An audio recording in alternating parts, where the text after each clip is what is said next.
Vou presentar moi brevemente a profesor Joaquín Álvarez Barrientos, que é profesor de investigación do Consejo Superior de Investigaciones Científicas e foi presidente da Sociedade Española de Estudios del siglo XVIII, entre outros organismos científicos aos que pertence. Foi recoñecido con varios premios e distincións, profesor convidado en varias universidades españolas e estranxeiras, entre elas CUNY, saliento porque eu tamén estive ali en CUNY. Da sobra da produción intelectual del basta moi importante, só vou sinalar algúns dos títulos que teñen unha relación co tema que nos ocupa hoxe.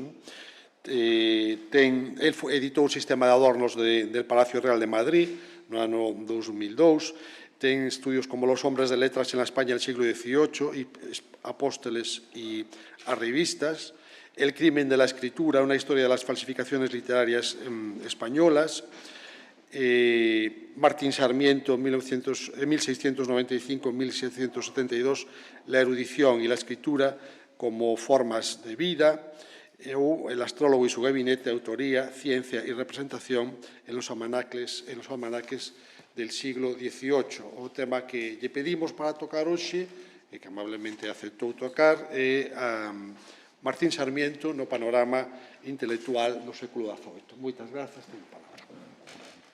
Buen día. Pues muchas gracias a ustedes, a vosotros, por invitarme a participar en este coloquio con el feliz motivo de la finalización de esta obra, que es magnífica. Yo conocía los otros 3 volúmenes, por supuesto, pero tener ahora los 5.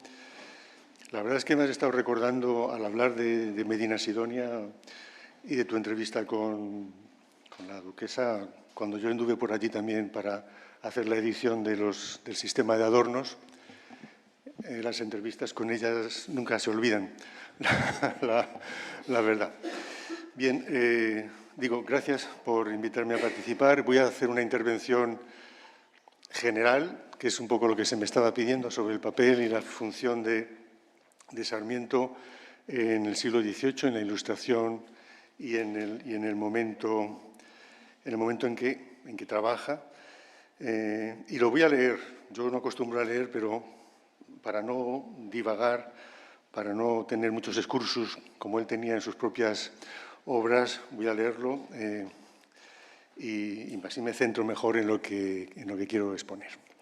Entonces, el siglo XVIII español, como cualquier otra época, tiene seleccionados unos personajes a modo de canon que sirven para caracterizar el período. Cada uno tiene su perfil y su importancia y explican un aspecto del siglo. Jovellanos, Feijoo, Moratín, Campomanes, Marchena son algunos de ellos. A pesar de los trabajos realizados, Martín Sarmiento no figura en la primera línea de esta selección. Su imagen intelectual, ya en vida, quedó marcada por la invención del personaje y fue objeto de una controversia que dejó rasgos por los que luego se le entendió. Alguien estrafalario, erudito de saberes innecesarios, incómodo por su criterio crítico y segundón de Feijoo. Ya entonces el diagnóstico fue el de un individuo antiguo, dedicado a un trabajo erudito innecesario, alejado de las claves y los requisitos que se pedían a los hombres de letras del momento. Pero si esa es la imagen que proyectan los enemigos y los indiferentes, la realidad es más compleja. Sarmiento, con una mentalidad amplia y asociativa, podía ocuparse de los asuntos más variados del espectro científico, emplear un estilo cercano, conversacional, lleno de digresiones y erudición y de alusiones a su propia persona, introduciéndose en el texto como si se tratara de moderna autoficción, pero en realidad en la línea transitada ya por Caramuel y por Cervantes. Podía tratar de asuntos más o menos importantes o anecdóticos, pero no lo hacía de un modo improcedente, anodino o inútil, que señalaban sus contrarios. Sus trabajos son de una extraordinaria utilidad para conocer tanto la materia que trabaja como muchos otros asuntos que se asomaban a sus páginas, gracias a su gran capacidad de asociación y de observación, así como a la perspectiva crítica que conformaba su punto de vista. Precisamente es en las digresiones y en las explicaciones etimológicas, que a menudo son otro tipo de digresión, donde se encuentran muchas de sus aportaciones. En gran medida, la incomprensión de su trabajo y de su propia imagen, entonces y después, viene de aplicarle parámetros y trajes que no le convienen. Sarmiento no fue un historiador stricto sensu, aunque se le tenga por tal y algunos de sus escritos se acerquen al formato de la historia, sino alguien que acumulaba informaciones para hacer historia o para que otros escribieran después aprovechándose de su trabajo. Pero tampoco fue un documentalista que recogiera noticias para que otro, con mejor pluma, redactara esa narración, como observa él mismo a veces con cierta coquetería de falsa humildad. Sabía muy bien en qué consistía la historia, de la que tenía un concepto moderno y global, y dónde acudir para redactarla. Quería saber, saciar su curiosidad y escribía para satisfacerla y atesorar las informaciones que recogía. Y sobre todo, al hilo de esa información, desarrollaba un discurso para sí mismo y su círculo de elegidos, para explicarse el mundo y a España, sus cuitas, injusticias, procesos e imágenes. Puede decirse que los temas que estudia por propia iniciativa, así como los que se le proponen para que informe, los libros que lee por gusto o por interés, son excusas y estímulos para que desarrolle sus propias ideas sobre los más dispares asuntos, para que su mente asociativa hable de esto y de aquello al hilo de lo que lee y observa, para que dé forma a su visión del mundo. Eso es lo que le importa, o eso me parece a mí, aunque a veces comparta con otros fragmentos de esa visión que son los diferentes papeles que escribió. La suya es, por tanto, una actividad esencialmente dialógica o dialogante. Me refiero a que no solo habla con su hipotético lector y consigo mismo, sino que su relato nace del diálogo con los textos y con lo que mira, que ejercen un efecto rebote sobre él. Escribe como respuesta y a veces necesita una excusa para escribir, como fue el desafío que le llevó a redactar la demostración crítico-apologética. Allí entraba en diálogo con su impugnador y con los textos de Feijóo, pues los suyos, sus comentarios, lo eran a los discursos del teatro crítico. Escribía, según señala, por incidencia, como lo hicieron otros como Estrabón. Desde esta perspectiva, su obra no es desordenada, como se ha dicho a menudo, porque no nace de un orden o un plan previo del que se alejaría, teóricamente. Es un edificio que se levanta gracias a los estímulos que le producen sus variadas lecturas, los encargos, su curiosidad. Pero además, su idea del saber es global, no especializado, como fue la tendencia cada vez más a partir, sobre todo, de la segunda mitad del siglo XVIII. De modo que una planta es una excusa para el conocimiento botánico, pero también para saber la etimología de su nombre, sus propiedades, las del suelo en que nace, etcétera, etcétera. Así pues, su actividad se retroalimenta, está en continuo crecimiento y sin final, una de las razones más para no publicar. No estuvo solo en esto de no publicar, pero sí es cierto que, más que otros, hizo bandera de ello. La fama de su mucho saber le enfrentó al hecho de no compartir la información en una época caracterizada por el diálogo, la conversación, la tertulia, la divulgación, el aumento de lectores y de impresos. Siempre se dice que había poca gente que leía o que sabía leer y que sabía escribir, aunque fue aumentando evidentemente el número de tantos como había. Pero siempre se olvida algo que para mí es fundamental, y es la lectura en grupo. La lectura en grupo era una actividad cotidiana y, además de ser una actividad cotidiana, una actividad peligrosa, porque implicaba intercambio de opiniones, implicaba crítica, y esto a cualquier texto le daba una proyección mucho mayor. De modo que, si siempre nos dicen que era una población iletrada o analfabeta o semianalfabeta, sí, pero, al menos desde mi punto de vista, con ciertas limitaciones, como acabo de señalar. En fin, muchos lectores y impresos. La difusión y la divulgación del saber fueron consignas del tiempo, ya mediante periódicos, almanaques, cartas, manuales y enciclopedias, en momentos en que se creaba la opinión pública. Naturalmente, frente a la pintura estrafalaria está la realidad de los encargos recibidos por parte de los políticos que confían en su saber enciclopédico. Ahora bien, conviene preguntarse hasta qué punto los informes proporcionados por Sarmiento sirvieron a las políticas borbónicas o si fueron arrumbados y olvidados, unas veces por inadecuados, otras por utópicos o porque su enfoque no se ajustaba a los intereses de la corona. Por ejemplo, los pliegos que escribió sobre los caminos, a sugerencia de la corona del conde de Aranda, fueron de utilidad o solo sirvieron para recoger y difundir, puesto que se copiaron, noticias sobre la historia y la necesidad de las comunicaciones en España.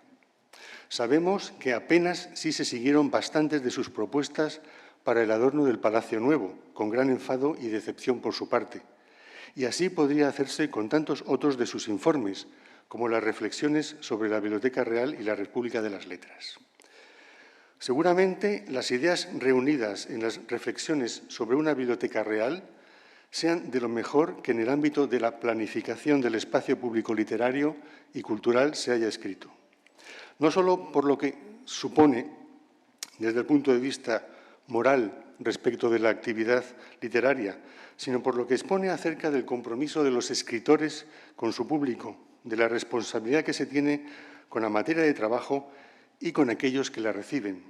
A esto hay que sumar las disposiciones materiales y prácticas sobre los derechos de autor, en lo que fue un pionero, sobre el mercado del libro, sobre las bibliotecas, los impresores, los grabadores. Este texto, que para muchos fue utópico, es una desiderata, un programa cultural que estuvo en el retrovisor de reformistas y escritores posteriores, algunas de cuyas ideas se aplicaron al mundo del grabado, por ejemplo, pero también de los derechos de autor, ya que la legislación de 1763 cambió para incluir bastante de sus ideas. No hay que olvidar tampoco cuanto se refiere a la identificación de los autores y de las obras, algo que él pide en este texto. Asunto importante para la historia literaria, pues se perdía mucho tiempo en localizar fechas y lugares de nacimiento y muerte y atribución de obras. Comprobar el grado de seguimiento de sus propuestas sería de gran valor y utilidad para conocer su influencia real. Pero de lo mucho poco de lo mucho bueno que escribió sobre los caminos, se había aprovechado a mediados del siglo XIX. Y lo mismo se puede señalar acerca del catastro y del mapa de España, que, además de explicar cómo había que hacerlo, reclama una y otra vez porque no se hace y los que se publican no se ajustan a la realidad. Solo se consiguió tener el mapa más o menos o mejor real de España a mediados del siglo XIX, a mediados del 800.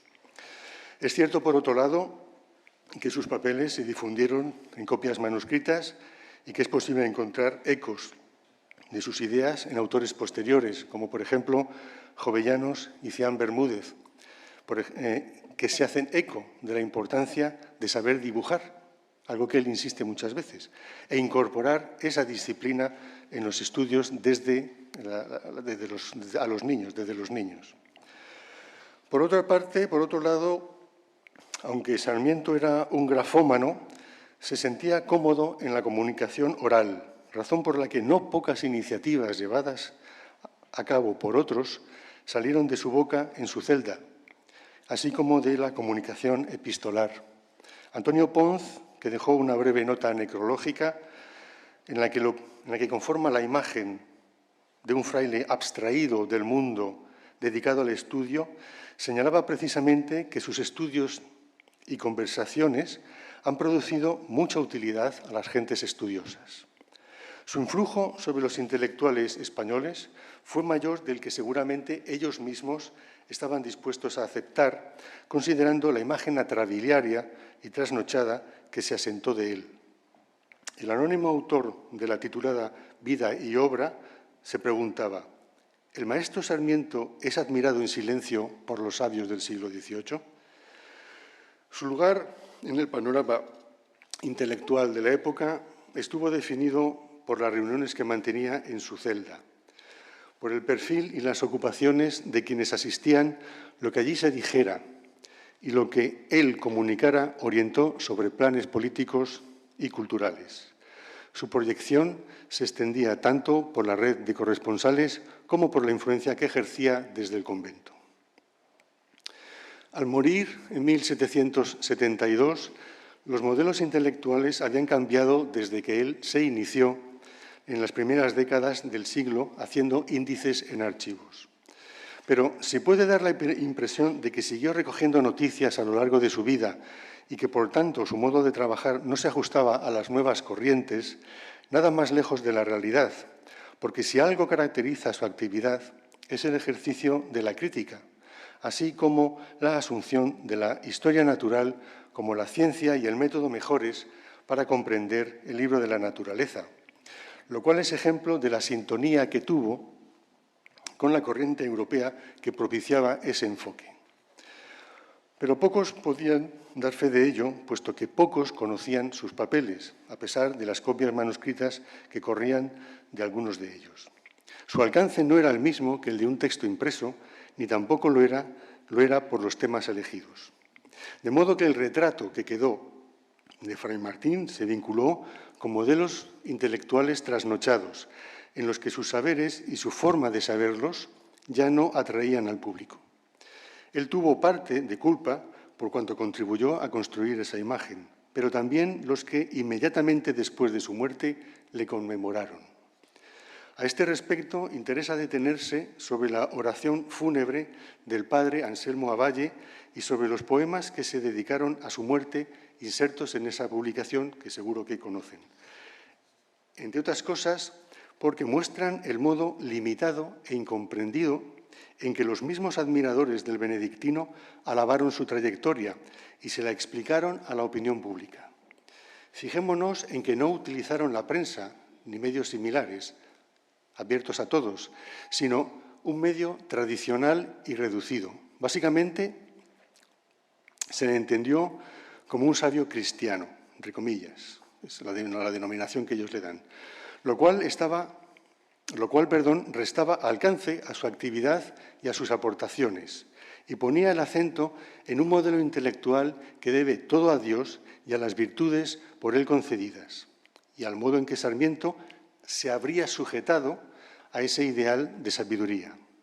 Avalle, como portavoz de sus admiradores, lo hace ejemplo moral frente a los esprits forts, los espíritus fuertes, los eruditos a la violeta, los periodistas y los escritores públicos. Así pues, frente a estos modernos, la suya habría sido la sabiduría verdadera. Es Sarmiento, por tanto, un sabio cristiano, como no podía ser menos en el ámbito en el que el predicador desarrolla su trabajo y en el medio en el que vivió el benedictino. Pero ese modelo que se quiere represente no es precisamente el que él desarrolló en el onomástico etimológico, por ejemplo, cuando trata sobre el aletófilo, ni el que en verdad representó saliendo de los márgenes que Avalle demarca. Por otro lado, en contra de la regla benedictina, no se olvidó de su patria, ni se sintió desterrado del mundo. Antes, al contrario, trabajó para que Galicia y España se conocieran mejor. Se centró en asuntos locales, gracias a sus viajes, como forma de servir a la República, son sus palabras, pero también trabajó por la orden. Y esta obra es una de las que habla de ello, para mejorar las condiciones de vida de los monjes y su economía. Avalle y los poetas que participan en sus exequias fijan y corroboran su imagen sin atender a esto, elogiando su buena memoria, sus muchos conocimientos al llamarlo sabio, pero sin comprender el significado de su trabajo. Están impresionados por la variedad de sus saberes, pero no comprenden la razón ni el significado de esa amplitud. Su modo limitado y tópico de entenderlo se completa con la estética de las exequias que se le dedicaron, objeto de burla por parte de algunos jóvenes intelectuales del momento. En ellas, en esas exequias, todo alude a formas retóricas comunes en la conmemoración de un gran hombre mediante versos, epigramas, jeroglíficos y lemas oscuros en español, latín, griego y hebreo, junto a la apariencia visual de exaltación de la vida en el más allá, pero no del saber. El texto escrito y el visual de ese catafalco se complementaban sin fisuras en la transmisión del mensaje de admiración y de muerte, que se vinculaba con la emblemática barroca. Aquí, no sé si se ve bien, pongo algunas frases de este aparato fúnebre, de estas exequias, para que vean el tipo de conmemoración, cómo se entendió a Sarmiento. No lo voy a leer para no alargarme. La descripción que se hace de estas exequias no deja lugar a la duda sobre cuáles eran los referentes iconográficos e intelectuales de la celebración. El impacto debió de ser grande sobre el público que acudió, unos convidados por la comunidad, otros por la fama del reverendísimo difunto, otros por afecto y algunos por curiosidad. Su sepultura se colocó en la capilla del Santo Cristo del monasterio, como decíamos hace un momento. Pero, como si se quisiera celebrar o acelerar su olvido, Antonio Ponz recordaba que el epitafio de esta lápida sepulcral puesta en el suelo, sirviendo de pavimento, apenas se podrá leer dentro de unos pocos años. Los actos fueron objeto de crítica por parte de un joven, Tomás de Iriarte, y sus comentarios seguramente han de entenderse en forma de clave generacional. La carta que dirigió a su amigo José Cadalso, aquí sigue todavía la descripción, con cómo era la pirámide, los tarjetones, las calaveras, etcétera, etcétera. La carta que dirigió a su amigo José Cadalso, dando cuenta de esa celebración, es ejemplo del modo satisfecho en que la comunidad religiosa asumía el retrato y el modelo, mientras el canario, Tomás Iriarte, marcaba distancias con el pasado y se mostraba como representante de las corrientes contemporáneas. Sarmiento servía, por tanto, para delimitar territorios, prácticas y proyectos intelectuales, así como de modelo con el que identificarse o no. La carta no está fechada, pero se sitúa inmediatamente después de las exequias. La descripción, aquí hay un pequeño fragmento de la carta de Iriarte a Cadalso. La carta no está fechada, pero se sitúa inmediatamente, como digo, después de las exequias. La descripción manifiesta por el tono y el contenido el rechazo de lo que Sarmiento representaba, el modelo conmemorativo, así como muestra la superioridad de estos jóvenes en la opción que encarnaban los corresponsales. Iriarte continúa su crítica para mostrar el error en el modo de celebrar al gran hombre. Lo que realmente importaba, dice Iriarte, es el lugar de nacimiento del benedictino. Es decir, no importaba conocer el alcance y novedad de sus trabajos, sino su origen, para llenar el orgullo de la patria chica, ese que Feijóo criticó como la causa de muchos de los problemas de España. En el fondo, Iriarte rechazaba la condición ornamental del saber que ponía de manifiesto el tipo de celebración que se había desarrollado. En todo caso, en el volumen de las exequias, aparecen también algunos asuntos que en vida y después preocuparon a los lectores, relativos a su lugar en el panorama intelectual del siglo. Por un lado, la idea de que, en cuanto a conocimientos, Sarmiento era superior a Feijóo. De modo que se asumió que su especialidad era la erudición, no la crítica ni el análisis, lo cual demuestra que no se le había leído, lo cual no era fácil, no era difícil, puesto que no se conocían sus trabajos, o los conocían solo unos pocos. Quienes así pensaron solían ser individuos que valoraban más el saber que la capacidad analítica, individuos fascinados por la sabiduría y su exposición, o que no siempre aceptaron los juicios del de Oviedo. Otros hubo que se explicaron en la misma dirección, reivindicando para el padre un lugar y un papel más protagonista en la historia cultural del siglo, conscientes quizá de su labor en el reformador proyecto benedictino o discrepantes con las opiniones de Feijóo.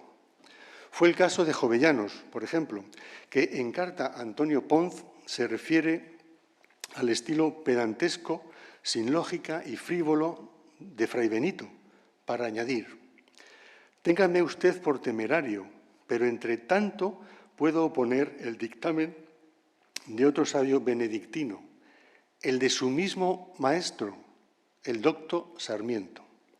Vea usted lo que dice acerca de las romerías de Galicia en un excelente tratado y, comparando sus razones con las de su discípulo, decida por sí mismo. Si así pensaba Jovellanos, que tiene por alumno de Sarmiento a Feijóo, otros, como José Luis Roche, compartían su tendencia. Naturalmente, lo que hacían uno y otro era distinto, pero las valoraciones muestran una preferencia y un mayor prestigio por lo que representaba Sarmiento, además de poner en evidencia tanto la fama de los dos autores, a pesar de que uno no publicaba, como la necesidad de replantearse el lugar que en el panorama cultural debían ocupar sus protagonistas.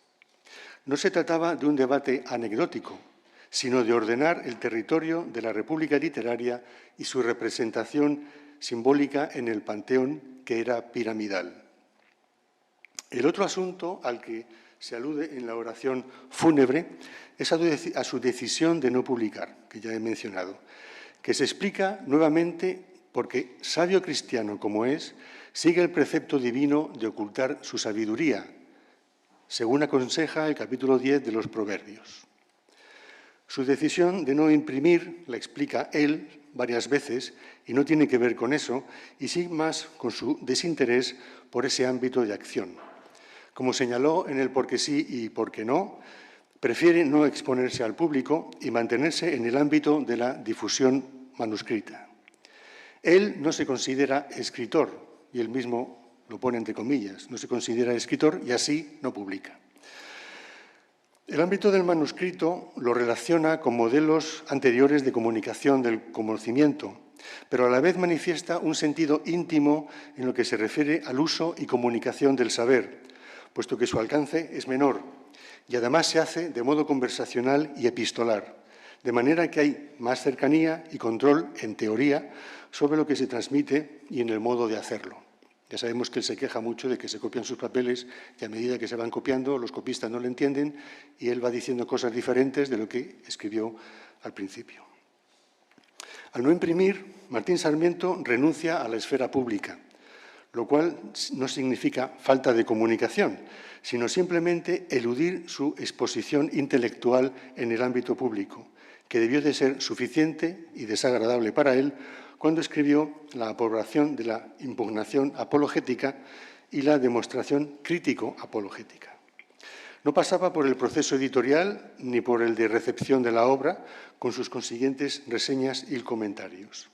Al no publicar, renuncia a la opinión pública, a ese espacio naciente que cada vez tenía mayor amplitud y desarrollo, donde se debatía y se creaba un nuevo y más numeroso público. Por otro lado, su decisión de mantenerse en ese ámbito es una toma de posición respecto de las prácticas de la República de las Letras que se imponían entonces. Publicar fue cada vez más un negocio y una forma de promoción, de las que él mismo también se benefició. Pero esos referentes, a los que sí se expuso Feijóo y que le salpicaron a él, no formaron parte de su construcción como intelectual, ni siquiera como individuo. Sarmiento, por sus decisiones, se presenta como un antimoderno, esa figura que se ha estudiado y caracterizado a partir del siglo XIX, cuando en el XVIII haya también ejemplos de esa actitud, de individuos que se instalan en la modernidad, no rechazándola o aceptándola sin discriminar y como tendencia, sino seleccionando aquellos elementos que les pueden servir para su desarrollo personal, pero siendo consciente asimismo de las consecuencias negativas que aquella trae, que la modernidad trae, como más tarde mostró Mariano José de Larra en sus artículos, que pasa por ser un moderno y lo que está mostrando es la complejidad y los problemas de la modernidad. Pero sí, en la oración fúnebre, se explica que no publica acudiendo al expediente bíblico y al modelo de intelectual que se quiere publicitar. Poco después de su muerte se inició la impresión de algunas de sus obras, de manera que el público las conociera y que la importancia que se destacó de forma encomiástica se justificara con hechos, es decir, mediante sus obras. De este modo, aunque se difundía su saber entre los lectores, se traicionaba su imagen y su deseo de no castigar las prensas y se le exponía al juicio de la opinión pública. En 1775, 3 años después de su muerte, se imprimía el primer tomo y a la postre el único de sus obras póstumas, las Memorias para la Historia de la Poesía y Poetas Españoles. Parece que su mala recepción acabó con el proyecto, pues se vio como un texto que no se ajustaba a los formatos de la nueva historia. En todo caso, para que Sarmiento ocupara un lugar o el lugar que le correspondía en el Panteón Nacional, se llevaron a cabo otras iniciativas en el ámbito de la representación y de la construcción de su imagen como autor. Se abrió una estampa dibujada por Isidoro Carnicero y grabada por Francisco Montaner en 1774, y Felipe de Castro hizo un busto que terminó Manuel Álvarez, del que Antonio Ponz recuerda que no se puso en ningún paraje público. El dibujo preparatorio de Carnicero, el que está a su izquierda, de Carnicero, para la estampa, tiene enorme interés, porque aparte de que se consignan algunos datos biográficos y de otro tipo que solían figurar siempre en el zócalo de los retratos, de los grabados, desaparece absolutamente, como pueden ver en el grabado final. En uno aparece sin libro, en el dibujo, en el grabado final aparece con libro. Y si nos fijamos un momento en el rostro, en la cabeza, son rostros totalmente distintos, uno del otro. A mí me da la impresión de que el primero, el dibujo, seguramente se ajuste más al modelo, al original de Sarmiento, en esa edad, 75 años, que es cuando muere, y es cuando le hacen este dibujo, porque aunque el grabado aparece en el 74, en el dibujo lo que se dice es edad de su muerte, 75 años. En fin, bueno, es interesante ver cómo se trabaja desde los primeros pasos, desde el dibujo hasta el resultado final. En fin, me parecía interesante traerlo porque se conoce muy bien la estampa final, pero creo que no se conoce tanto uno de los dibujos preparatorios que se encuentra en la Academia de Bellas Artes de San Fernando, en Madrid. Bien, aunque sus admiradores iniciaron las tareas para perpetuar su memoria e introducirlo en el Panteón Nacional y para dar a conocer sus obras, o al menos aquellas que tuvieran cierta unidad, desde ese momento su figura pierde presencia pública, o al menos la presencia pública que sus amigos le habían conseguido, y comienza un periodo de relativo olvido y abandono, seguramente también de asunción de la campaña de desprestigio frente a los modelos emergentes. Así, por ejemplo, en 1777, cuando llega destinado a San Martín Juan Sobreira, tras haber pasado por el convento de Montserrat, y se dedica a leer los papeles del benedictino, al parecer, entre la burla de sus compañeros, un mofador, estoy citando a Sobreira, un mofador le enseña, comillas, los desechos del reverendísimo Sarmiento, que consistían en algunas arrobas de papeles viejos. Muchas cartas que estaban arrojadas por desidia o por desprecio al rincón menos limpio del convento. Sobreira lo organizó todo, acabó 15 volúmenes, regaló 2 que se encuentran ahora en la Academia de la Historia, y lo dejó todo, como él dice, lo mejor ordenado que supo, que pudo. Ahora bien, expurgó, según cuenta él mismo, expurgó muchas de las cartas que existían en el convento. Dice que eran cartas nocivas. No sabemos en qué consistía esta nocividad. No, nocividad no es la palabra, pero en fin, de las cartas. En cualquier caso, una manipulación del personaje para ajustarlo a unos parámetros. Años después, 10 años después, Antonio Valladares de Sotomayor publica desde 1787 varias obras haciendo que su nombre vuelva a tener cierta presencia en las décadas finales del siglo, pues está publicando hasta 1791 en el semanario Erudito diferentes trabajos de Sarmiento, y lo mismo sucede con trabajos que se publican años después en el Correo Literario de Europa, que reeditó hace poco Enrique Monteagudo, bueno, hace poco, hace 20 años. Es que el tiempo vuela, por Dios. Bien, en cualquier caso los publicó Enrique Monteagudo. De estos artículos, y esto es interesante ahora, no porque lo cuente yo, sino porque es Juan Sempere quien habla de ello, de estos trabajos da cuenta Juan Sempere y Guarinos cuando publica el tomo quinto de su ensayo de una biblioteca española de los mejores escritores del reinado de Carlos III.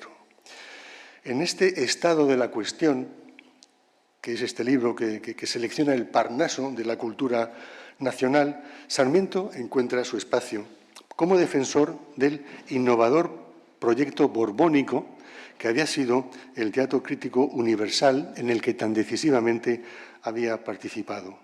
Porque ya se sabe que el Teatro Crítico Universal no fue una iniciativa que se le ocurrió a Feijóo, sino que fue un negocio importante entre Feijóo, pero sobre todo entre la Corona y los benedictinos para tener una proyección pública de cambio cultural en España. Y de los diferentes proyectos que Feijóo y los benedictinos propusieron, lo que se eligió fue el Teatro Crítico Universal, es decir, intervenir sobre el público, sobre la opinión pública y crear un nuevo individuo, un nuevo ciudadano, y empezando a crearlo, como dentro de poco citaré, porque Sarmiento era consciente de esto. Y yo creo que Sarmiento participó muchísimo más en el teatro crítico de lo que se dice y de lo que sabemos. Nos faltan datos precisos, pero algunas cartas entre los dos, entre Feijóo y Sarmiento, llevan a pensar que la participación del segundo no fue solo la del que lleva los trabajos a la imprenta, la del que corrige las pruebas, le pasa bibliografía al padre maestro de Oviedo. No, parece que hubo más, que metió la pluma. De hecho, Feijóo le dice alguna vez: haz lo que quieras, escribe, en fin. Pero no puedo decirlo con todos los datos porque me faltan por ahora. No sé si los puedo encontrar en algún momento. Pero bueno, vuelvo al asunto. Sempere interpreta la demostración crítico-apologética del año 32 como esta defensa, como una defensa de este proyecto innovador borbónico y como uno de los más importantes instrumentos para contrarrestar, comillas, a la chusma de literatos de todas clases y profesiones que se empeñaban en mantener al público en la ignorancia, en la oscuridad de sus prejuicios y entre abusos envejecidos. A esto se habían dedicado los benedictinos. Sempere se hizo eco también de la publicación de la Historia de la Poesía y aprovechó para explicar algunas de las características estilísticas de su autor, debidas precisamente a que no escribía para publicar, sino para su propia instrucción y la de algunos amigos y bienhechores suyos. Por ello, a los textos, dice, les falta por lo general la coordinación, enlace y demás cualidades que deben tener las obras destinadas a la prensa. De nuevo, ese aspecto de no ser édito, como determinante de la valoración de su trabajo, como característica que hay que justificar para aceptarlo, pues se percibe como una anomalía en uno de los más destacados representantes de la República de las Letras.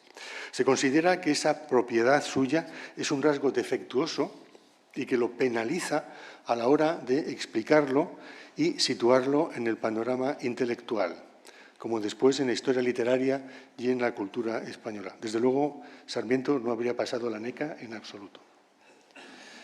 Frente a este defecto, valora Sempere la inmensa erudición, las raras noticias, la abundancia de observaciones sabias y cultas por las que los sabios desean conocer sus obras.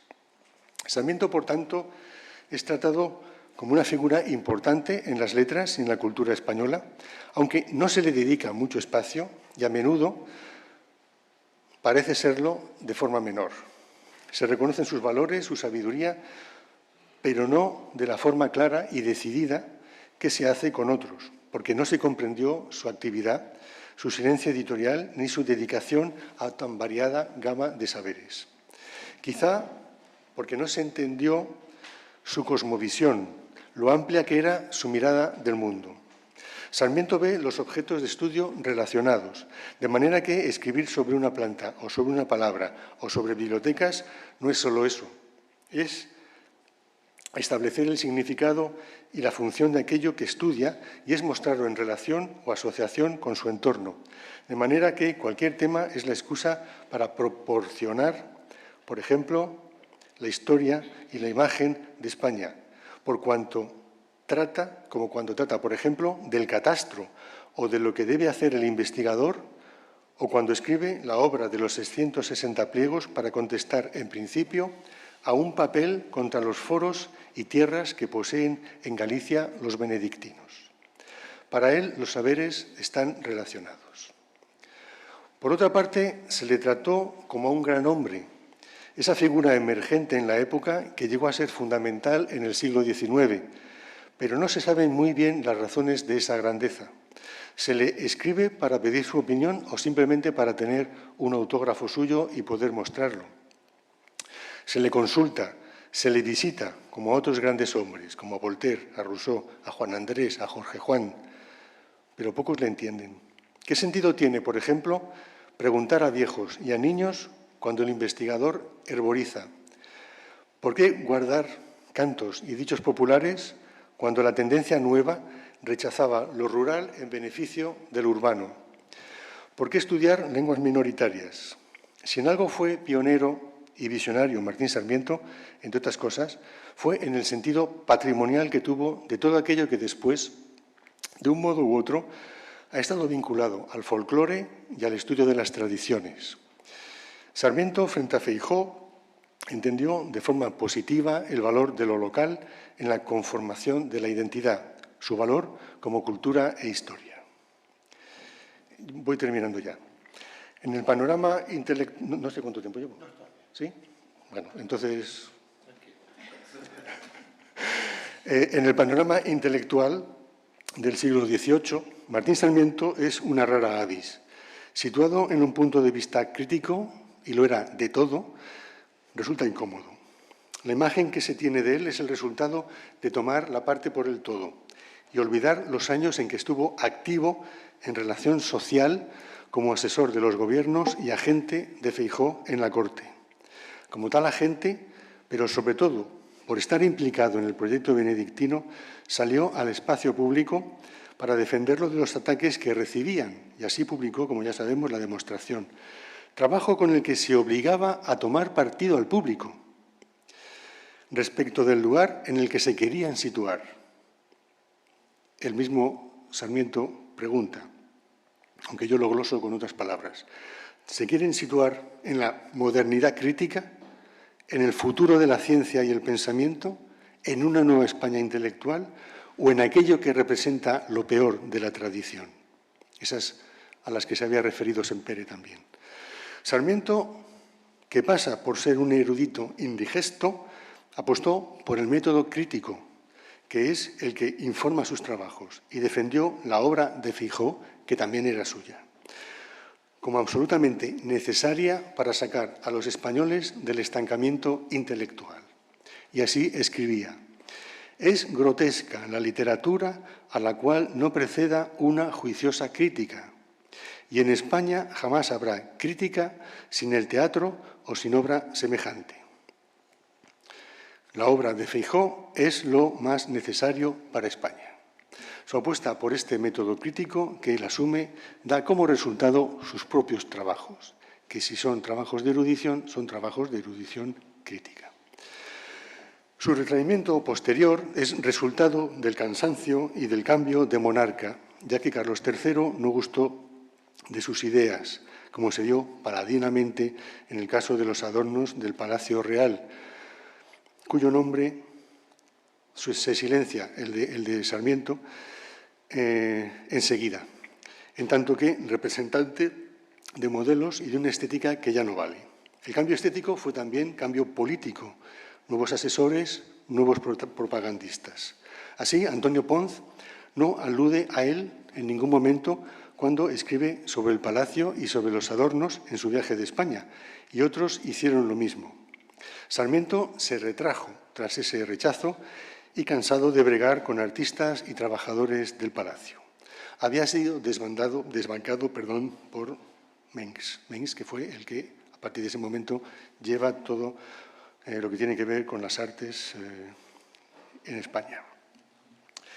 Desde su perspectiva historicista, aportó muchísimo al panorama intelectual del momento.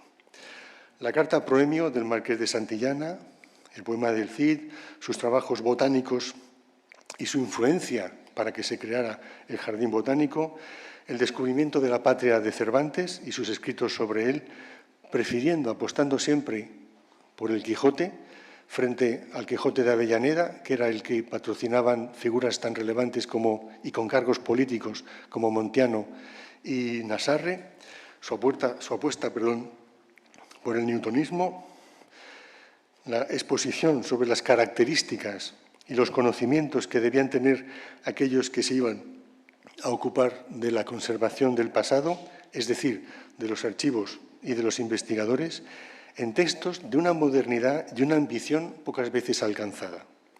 Atender a la preparación que habían de tener los gestores del patrimonio muestra el interés por contar con un cuerpo de profesionales que realmente lo fueran y reunieran las cualidades necesarias para conservarlo y difundirlo, de modo que evitaran pérdida de materiales. En este ámbito, es interesante recordar que si en general era contrario a las academias, no lo era tanto al trabajo en equipo, aunque él lo hiciera prácticamente siempre solo. Y así propuso grupos de trabajo interdisciplinares, tanto al herborizar como al tratar los caminos reales, como al hablar y proponer cómo debía ser la figura del investigador. Si en esos ámbitos proporcionó destacadas ideas, los textos reunidos para explicar los adornos que había de tener el Palacio Real no son menos importantes. Y lo son porque adornar el edificio era para Fray Martín una excusa para representar a la nación en sus fachadas y en sus paredes, para hacer que el edificio mostrara los territorios que formaban la monarquía, de modo que cualquiera pudiese reconocerse en la iconografía que él sugería. Tener una representación correcta de España fue una de sus obsesiones, manifiesta al escribir sobre el catastro, al hacerlo sobre el plano de la península o sobre los caminos reales, pero también cuando extiende los pliegos sobre los adornos del palacio. En este caso, la representación había de ser de otro modo. Si el mapa había de dar cuenta de forma abstracta del territorio, de su ordenación, conocimiento y comunicación, el palacio lo representaba mediante imágenes, de modo más cercano a la comprensión de los individuos, aunque no siempre es fácil reconocer y entender sus propuestas si no se tienen las claves interpretativas. Él quería que hubiese un gallego, un asturiano, un manchego, en fin, que se pudiesen reconocer las diferentes regiones. Gracias.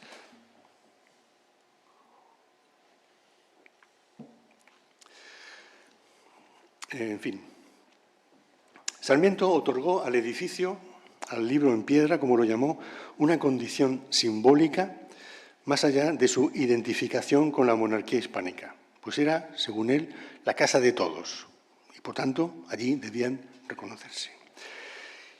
Igualmente importante, si bien con poco seguimiento, fue su apelación a que se publicaran cuantas fuentes documentales se pudiera, en lo que, como otras veces, se muestra adelantado o a veces seguidor de lo que se está haciendo fuera y quiere que se imite también aquí.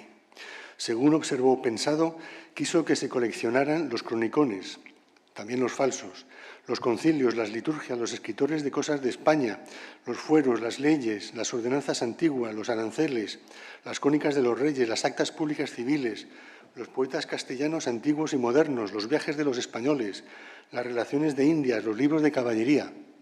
Y podría continuar con la enumeración. Es decir, quería tener recogido todo el patrimonio cultural hispano, de modo que se pudiera hacer después la historia de la nación y de sus diferentes aspectos y ciencias. Al estar al tanto de lo que ocurría fuera, es uno de los más interesados, como he dicho, en la historia historia natural, en promocionarla, en explicar cómo han de llevarse a cabo los estudios, en publicar y publicitar sus ventajas, y en cómo es el mejor modo de conocer la obra de Dios, el libro de la naturaleza. La amplia perspectiva de la historia natural casaba perfectamente con su mentalidad asociativa y con el aprovechamiento de la información recogida con la que siempre trabajó de forma cruzada. En esto no estuvo solo, como en otras cosas, y aunque es posible que el alcance de sus trabajos y publicidad quedara reducido por la mencionada condición manuscrita y oral del grueso de su actividad, eso no quita relevancia a su lucidez respecto de lo que era aprovechable, de cuanto proporcionaba la modernidad contemporánea. Su toma de posición está en sintonía con cuantos apostaron por lo que se llamó entonces la filosofía vegetal y entra de lleno en el debate acerca de la conveniencia o no de conocer directamente la naturaleza o de hacerlo mediante gabinetes y jardines. Y otro de los aspectos que hay que destacar del lugar de Sarmiento, que Sarmiento ocupó en el siglo XVIII, es que, a diferencia de otros estudiosos, él imbricó sus estudios del pasado, su curiosidad por la historia, en el presente, ya fuera un presente botánico, institucional o social. Como los verdaderos sabios, su conocimiento de la historia le sirve para entender el presente, al proyectarlo sobre su entorno e intentar mejorarlo. Y eso también, y en gran medida, porque fue un hombre experimental, empírico, otra de las novedades metodológicas desarrolladas en el siglo. Conocer el entorno le sirve para hablar del que cree mejor modo para enseñar a las generaciones futuras, para ahorrar y rentabilizar esfuerzos y dinero y para denunciar corrupciones e injusticias. Sus páginas están llenas de estas denuncias padecidas por agricultores o simplemente por la gente que vive en el campo. No es que ponga al día el tópico de la alabanza de Aldea y el menosprecio de la corte, pero algo de eso hay en muchas de sus críticas al modo de vida que se daba en las ciudades, en Madrid sobre todo, y en la crítica a cuantos holgazanean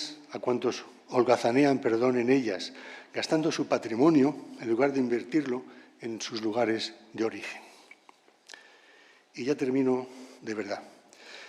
El lugar de Sarmiento, por tanto, tiene luces y sombras. Padece las dificultades que su peculiar figura crea a la hora de entenderlo. Si su impacto sobre el entorno cultural y político fue importante durante bastantes años, hasta mediados de siglo, esa influencia se limitó al ámbito intelectual y más tarde su figura se olvidó, arrastrada por el cambio de ciclo que significó la llegada de Carlos III y la campaña de propaganda política y cultural que procuraba olvidar las aportaciones previas. La historiografía confirmó su olvido al preferir figuras como Feijóo. Los historiadores posteriores, con Gregorio Marañón a la cabeza, aunque lo tuvieron presente, lo consideraron como alguien secundario y solo a partir de los años 60 y 70 del siglo pasado comenzó a tener el protagonismo y la individualidad historiográficos que le corresponden como a alguien de talla europea, aunque a muchos les pareciera un heterodoxo y les cueste encajarlo en el panorama del siglo a no ajustarse a los modelos habituales de interpretación de la cultura ni al patrocinado por la modernidad dieciochesca. Gracias por la paciencia.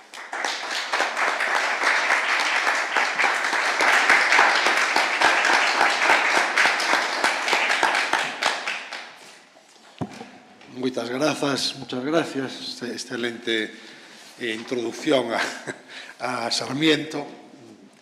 Y si tenemos tiempo para, si se quiere hacer alguna pregunta, algún comentario, podemos hacerlo.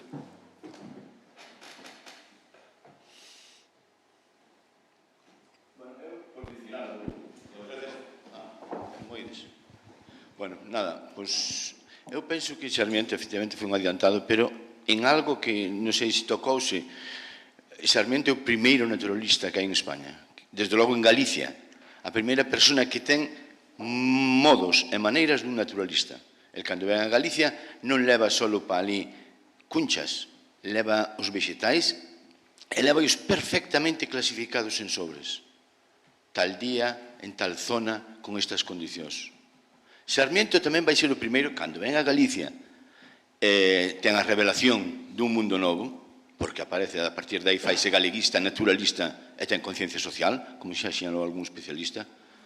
Vamos ver que el vai a comprar, como facemos todos os naturalistas, eu modestamente considero un naturalista, vai a comprar todas as mellores guías, como facemos hoxe en día, que hai en Europa, para non errar a hora de clasificar este vegetal ou este outro. E, independentemente que a súa obra botánica sempre estuvo moi sinalada, hai que ver que as obras de naturalismo puro que ten. Falamos dos atunes, pero non se falou do fenicóptero ou flamenco. É verdad que está sin editar. E falou do papión, e falou do rinoceronte. Falou de moitísimas obras, e outras máis, que non se me veñen ahora á cabeza. Eu, neste sentido, quero romper unha lanza por Fray Martín, como primeiro naturalista, desde logo galego, sin dúbida, de España con moi poucas dúbidas, porque quizás detrás, antes que a él, algúns cronistas das Indias, José Acosta, con a historia moral e natural das Indias, o grandísimo Bernardo de Cienfuegos, pero Bernardo de Cienfuegos quedou aínda máis oculto que Sarmiento. Se Sarmiento chegara a conocer a obra magna de Bernardo de Cienfuegos, outro galo nos cantaría a toda a historia da botánica e, dende logo, tamén a figura de Sarmiento como botánico. Non quero dicir nada máis. Moitas gracias, perdonen. Non sei que parece ao señor ponente que eu dixen. Moitas grazas. Si queres comentar algo. Realmente no, sí, en efecto es uno de los primeros naturalistas, sí, como en muchas otras cosas. Por ejemplo, la educación, sus ideas sobre la educación de los niños también son absolutamente novedosas e importantísimas. Otros asuntos, sí, de acuerdo. No me he referido tanto a ese aspecto porque, bueno, he querido ser un poco más general. Y sí, claro. Y por otra parte, parte de la intervención no la he leído para no excederme del tiempo, y sí que hablo también de algunos aspectos científicos de su competencia. Y bueno, al referirme a cómo prestigia y cómo se apoya en la historia natural, creo que no hacía falta insistir tanto en ese punto. Pero vamos, sí, por supuesto, fue uno de los primeros en el ámbito, claro. Sí, moitas grazas. De feito que é interesante que chama a atención sobre isto, porque vendo en conxunto que a obra de Sarmiento que se está editando, que se editou nas últimas décadas, o sector de naturalista é o menos editado. Agora creo que despois da obra de 660 plegos, quizáis a obra grande que falta por editar é a Seixebra, que é un volume case completo sobre Seixebra, pero varios dos escritos que acabas de citar, pois é un pouco incomprensible que estean aínda inéditos. Agora a Fundación Penzol vai sacar, sei no porque estou traballando, bueno, eu fixen a transcripción do texto, o manuscrito sobre cetáceos, que está o autógrafo, está en Vigo, o autógrafo original do escrito sobre os cetáceos, está en Vigo, vai sair agora próximamente. Pero, en todo caso, temos unha pequena parte dos simposios sobre cuestións de historia natural, e o que lle pedimos a Joaquín Álvarez Barrientos foi unha presentación máis xeral sobre a súa figura intelectual no panorama do tempo. Así que, moitas grazas. Non sei se hai algún outro comentario. Perdón un momento, porque como está en streaming, necesitamos... Sí. Me ha gustado mucho su exposición, como era lógico de esperar, especialmente el análisis que ha hecho del proceso de olvido y recuperación de la memoria de Sarmiento, que ha sido menos tocado habitualmente, ¿no?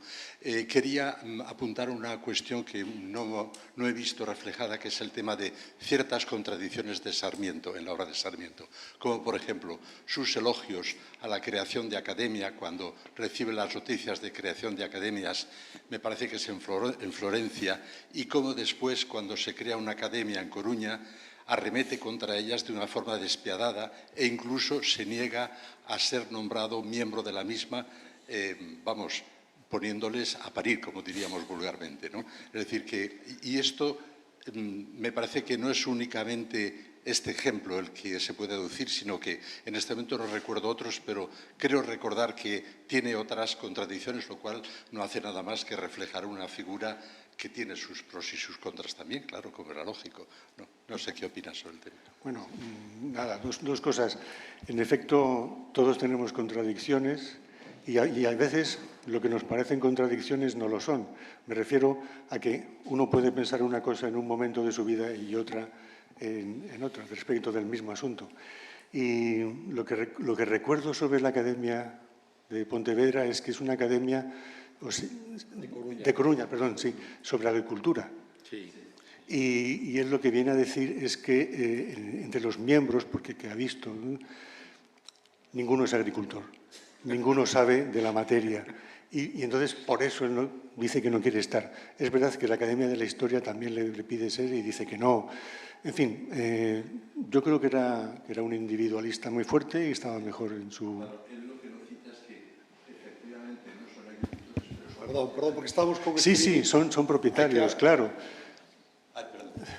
Sí, no, sí. que no son agricultores, pero son propietarios y, por lo tanto, Sí. están también interesados en el tema agrícola porque obtienen sus rendimientos Evidentemente. de foros, etcétera. Sí. Algún conocimiento tendrían, Alguno tendrían. evidentemente. Y interesados están precisamente en las propuestas sin que duda. la propia Academia hace de mejora de la explotación de los bosques, Sí, de los montes, claro, etcétera, claro. etcétera. Seguramente ahí nos falte, o al menos a mí me falta, un conocimiento mayor de lo que podríamos llamar la pequeña historia, ¿no? De las relaciones uno que él pudiera haber tenido con personajes de estos, sus amistades, enemistades, hablo en general, ¿no? Para que él diga, no, sí, en fin, no quiero mantenerme al margen de esta iniciativa, ¿no? Sí, perdón, se me permite, por favor. Creo que ten que ver o da Academia da Coruña en concreto, que está en pleno preito co tema dos foros dos benedictinos. É dicir, ele entende, creo que entende, que polo menos parte dos promotores desa academia son cos que ele está polemizando xustamente alrededor da cuestión das propiedades dos benedictinos. Eu creo que esa especial furia coa que arremete ten que ver seguramente co que dijo aquí con digamos, liortas de persoais e de momento. Finalmente está defendiendo una postura en defensa de los intereses de la Iglesia, ¿no? Claro, frente a los intermediarios, sí, está clarísimo, ¿no? Es decir, que él toma una postura muy clara en ese sentido. Sí. Y él ve na Academia de Cultura que se está formando na Coruña un elemento... Bueno, non sei se Pexerto ten ideas sobre isto, pero... Como... Sí, non? Así, contradicións puntuales ten, porque eu que tamén ao escribir tanto, chega un momento en que non, que, o sea, hai un momento en que dice que a agricultura galega non necesita leccións de ninguna parte de Europa porque está moi desarrollada, non? En certos aspectos tiña razón. Dice tamén que, bueno, os agricultores non necesitan ler libros, os galegos, non? Sin embargo, hai un outro momento en que dice que os agricultores están atrasados porque non leen libros. Eu creo que neste caso o mellor está influído porque está preocupado pola difusión da alfabetización. Entonces, desde esa perspectiva, dice, Perdón, pola difusión das? Da alfabetización. Entonces, desde a perspectiva, dice, non, é conveniente que sepan ler. Non, pero, entonces, é unha contradición aparente, non? Pero que se explica un pouco, creo que desde a perspectiva de que escribe, non? Se alguén quere facer algunha pregunta ou observación.